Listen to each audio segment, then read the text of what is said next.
Сәлем достар, бүгінгі видеода сіздерге коронавирус жайлы айтатын боламыз. Ол нақты қандай ауру, құпия сырын ашып, тек шындығын ашатын боламыз. Видеоны соңына дейін тамашалаңыздар, өте қызықты болады. Сіздермен бірге біле жарнасы.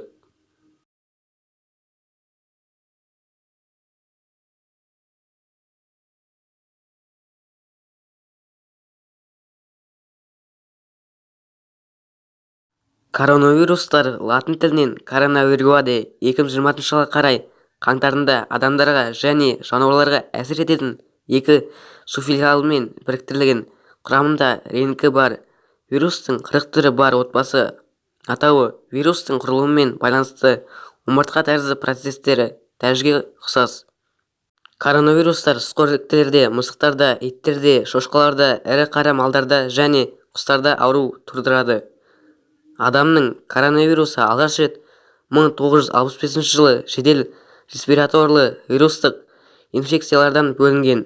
Кейіннен коронавирустар зерттеушілердің назарын аудармады. Ауру SARS-CoV вирусымен туындаған, нәтижесінде ауру басқа елдерде таралды. Барлығы 8273 адам ауырып, 775 адам қайтыс болды.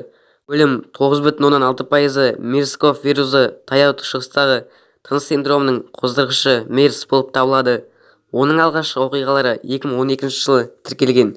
Коронавирустық инфекцияның көзі ауру адам, жануарлар болуы мүмкін. Мүмкін берілуі механизмдер ауа тамшысы, ауадан шаң, факелді, ауызша байланысы. Ауру қыс пен көктемнің басында жоғарылайды. Ауруханаға жатқызылған науқастардың жедел респираторлы вирустық инфекцияның құрылымында коронавирустық инфекция орташа алғанда 12% құрайды. Қысқа аурудан кейін иммунитет әдетте қайта инфекциядан қорғамайды. Коронавирустардың кең таралуы адамдардың 80%-ында анықталған ерекше антиденелермен дәлелденген. Жаңа коронавирус жұқтырғаннан кейін қайтыс болғандар саны 70-ке жетті. Жағдай Қытайдың барлық аймақтарында анықталды. Бір күн бұрын Қытай билігі елде 7111 адамның коронавирус жұқтырғанын хабарлады. Инфекция 16 елде де анықталды. Ресейде аурудың расталған жағдайлары жоқ. Ресей үкіметі коронавирустың таралуына қарсы тұру үшін қиыр шығыстағы Қытаймен шекараны жабу туралы шешім қабылдады. Коронавирустың таралу қаупіне байланысты Макдональдс 31 қаңтарда Пушкинская мейрамханасында жоспарланған акцияны болдырмау шешімі қабылданды. Бұл Ресейдегі алғашқы мейрамхананың ашылуына 30 жылдығына арналды.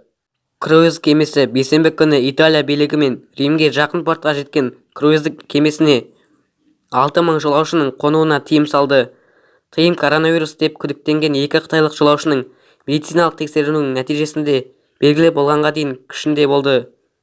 Reuters агенттік хабарлауынша, қытайлық ерлі-зайыптылар Италияға 25 қаңтарда келді және сол күні лайнерде круизге қарсы шықты.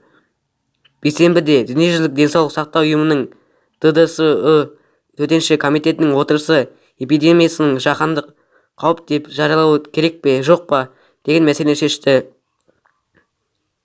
ДДС-ның басты ректоры Тедрос Аданом Гебрейесус ұйым вирустың бірнеше елде, оның ішінде Германияда, Вьетнамда және Жапонияда әсіресе оның адамнан адамға берілуін алаңдатушылық деп айтты. Қытайдан тыс жерлерде істердің саны салыстырмалы түрде аз болғанмен, одан да үлкен қауіптен қорғауға негіз бар, деді ол. Авторлық құқық АФ. Кейбіреулерде Қытайда инфекциямен күресу кезінде ашықтың жоқтығын сынға алды.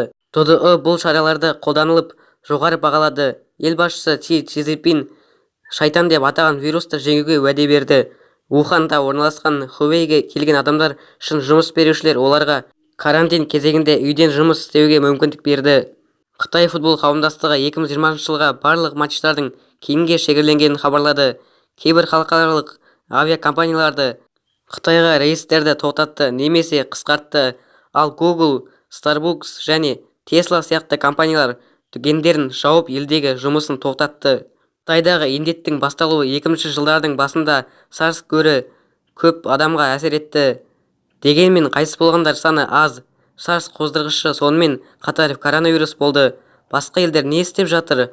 Оқшауланған қаладан шығып отандарына оралғысы келетін шетелдіктер Уханнан шығарылып жатыр. Коронавирус дегеніміз не? Вирустың таралуының көзі Ухандағы теңіз өнімдері нарығында заңсыз сауалданатын жабайы жануарлар болған деп санайды. 11 миллион халқы бар бұл қала инфекцияның оқшауына айналды. Ең көп қайтыс болғандар тіркелді.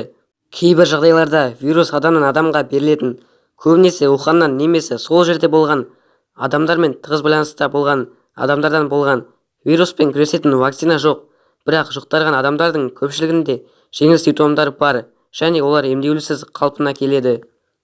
Қазір адамдарды вирустан қорғайтын вакцина жасау бойынша зерттеулер жүргізуде. Калифорниядағы бір зертхана маусым немесе шілде айларында клиникалық зерттеулерге арналған вакцина шығаруды жоспарлап отыр.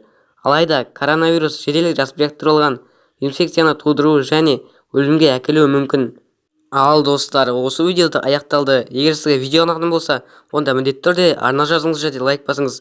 Келесі видеода кездескенше.